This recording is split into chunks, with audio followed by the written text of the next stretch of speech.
My dear friends, இப்போ நான் சொல்ல போகிறது ப்ரொடக்ஷன். இந்த ப்ரொடக்ஷன்னா உற்பத்தி. இந்த உற்பத்தியை வச்சு என்ன செய்யலாம்?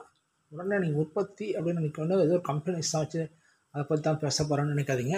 கம்பெனிஸ் இல்லை, ஆர்டினரியாக சாதாரண எல்லாருக்குமே இந்த ப்ரொடக்ஷன் உண்டு.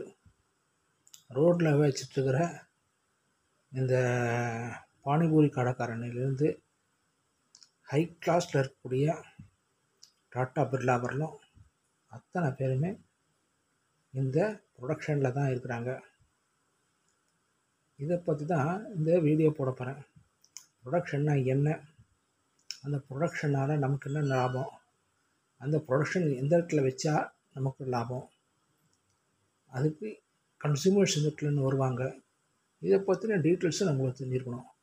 அப்போ தான் அது முதலீடு முன்னுக்கு வரும். அதை பற்றி தான் இந்த வீடியோ போட போகிறேன். தயவு செஞ்சு சப்ஸ்கிரைப் பண்ணாதுங்க, சப்ஸ்கிரைப் பண்ணிவிட்டு பெல் பட்டன் அழுத்துங்க. தேங்க்யூ. என்னங்க இந்த வார்த்தை சொல்கிறீங்களே, ப்ரொடக்ஷன்னா ஒரு பானிபூரி கடைக்காரனை பற்றி பேசுகிறீங்களே அப்படின்னா, ஒரு ப்ரொடக்ஷன் ஒன்று உற்பத்தி பண்ணுறாங்க. அந்த உற்பத்தி எந்த இடத்துல பண்ணணும் அப்படின்றது தான் மெயின் பாயிண்ட்டு. அந்த உற்பத்தி செய்யும்போது அதுக்கு என்னென்ன தேவை அப்படின்னா, அது ஒரு கன்சியூமர்ஸ் தேவை.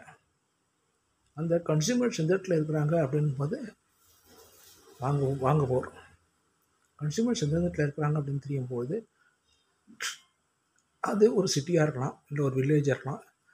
அந்த இடத்துல என்ன பொருள்கள் விற்கும் அப்படின்றது முதல்ல தெரிஞ்சுக்கணும்.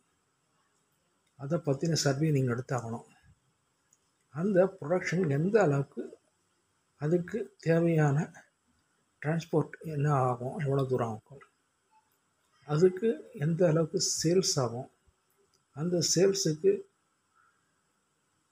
போயிட்டு வரக்கூடிய டிஸ்டன்ஸு, அதுக்கு வேண்டிய ஒர்க்கர்ஸ், இவைகள் எல்லாமே இருந்தால்தான் உங்களால் ஒரு ப்ரொடக்ஷன் உருவாக்க முடியும்.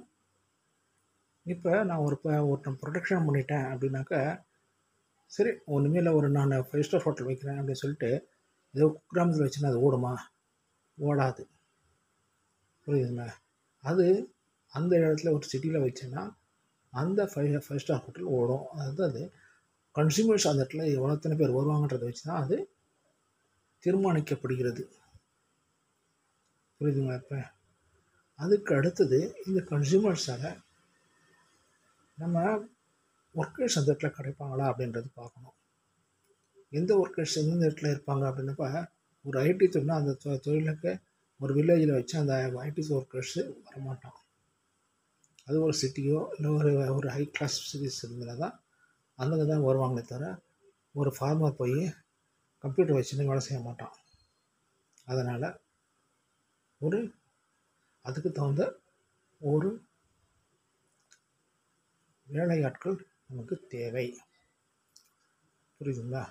அதுக்கு அடுத்தது இந்த ஒரு பொருளை எடுத்துகிட்டு போகிறதுக்கு உண்டான காலம், இங்கேருந்து அதாவது ப்ரொடக்ஷனுக்கு உற்பத்தியான ரா மெட்டீரியல்ஸ், அதாவது மூலப்பொருட்கள், அதை எங்கேருந்து எடுத்துகிட்டு வரலாம், அது நம்முடைய இடத்துக்கு கொண்டு போய் வைக்க வரலாம், திரும்பி அதை ப்ரொடக்ஷன் ஆகி அதை திரும்பியும் டிஸ்ட்ரிபியூஷன் பண்ணுற வரையிலும் இத்தனை ப்ராசஸ் அதில் இருக்குது. புரியுதுங்களா? இத்தனை ப்ராசஸ் இருந்தால்தான் அந்த ப்ரொடக்ஷன் உங்களுக்கு கை கொடுக்கும். அப்படி இல்லைன்னா உங்களோட ப்ரொடக்ஷன் வேஸ்டேஜ் ஆகி நீங்கள் லாஸ்ட்டில் போகக்கூடிய வாய்ப்புகள் இருக்குது. அதனால் கூடுமான வரையிலும் நீங்கள் எந்த இடத்துல இருக்க போகிறீங்கன்னு சர்வே எடுங்க.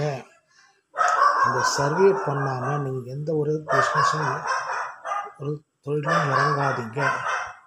அப்படி இறங்கினீங்கன்னா உங்களுக்கு லாஸ் தான் ஆகும். சர்வே பண்ணுங்கள். அங்கே ஒர்க்கர்ஸ் இருக்காங்களான்னு தெரிஞ்சுக்கோங்க. அதுக்கு மூலதனம் எவ்வளோ தொட்டிலும் வரணும், அது சேல்ஸ் ஆகுது எவ்வளோ நேரம் ஆகும், இதெல்லாம் கான்செப்ட் கணக்கு பண்ணிவிட்டு நீங்கள் செஞ்சிங்கன்னா தான் உங்களுக்கு ஒரு ப்ராஃபிட்டபிளான ஒரு தொழில் கிடைக்கும். அப்படி இல்லாமல் ஏதோ ஒன்று நான் செஞ்சேன், நான் இதில் லாஸ் ஆகிட்டேன் அப்படின்னா உங்களுடைய லாஸுக்கு காரணம் என்னன்றதை நீங்கள் முதல்ல தெரிஞ்சுக்கிட்டு ஆகணும். புரியுதுங்களா? ஒவ்வொரு நாளும் நீங்கள் கணக்கு எழுதி ஆகணும். எவ்வளோ வந்துடுது, எத்தனை பேருக்கு எவ்வளோ கூலி கொடுத்துருக்கோம், அதுக்கு டிரான்ஸ்போர்ட் உட்பட எல்லாத்தையும் தனித்தனியாக எழுதி கணக்கு எழுதி அதை நீங்கள் கால்குலேட் பண்ணி பாருங்கள். சின்ன தொழிலாக தான் அவங்க ஒருத்தனே போதும்.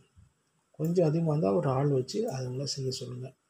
இப்படி செஞ்சீங்கன்னா தான் உங்களுடைய டெய்லி என்ன ரொட்டேட் ஆகுது அப்படின்றது உங்களுக்கு புரிஞ்சுப்பீங்க. உங்களுடைய தொழில் வளர்ச்சி எந்த அளவுக்கு இருக்குது, இல்லை இது என்னென்னா ஃபால்ட்டு அண்டு ப்ராஃபிட் அப்படின்றத பற்றி நீங்கள் தெரிஞ்சுக்கிட்டிங்கன்னா நிச்சயமாக உங்களுடைய வாழ்க்கை முன்னேறும். புரியுதுங்களா? தேங்க்யூ. தயவு செஞ்சு சப்ஸ்கிரைப் பண்ணாதீங்க. சப்ஸ்கிரைப் பண்ணிட்டு பெல் பட்டன் அழுத்துங்க. தேங்க்யூ.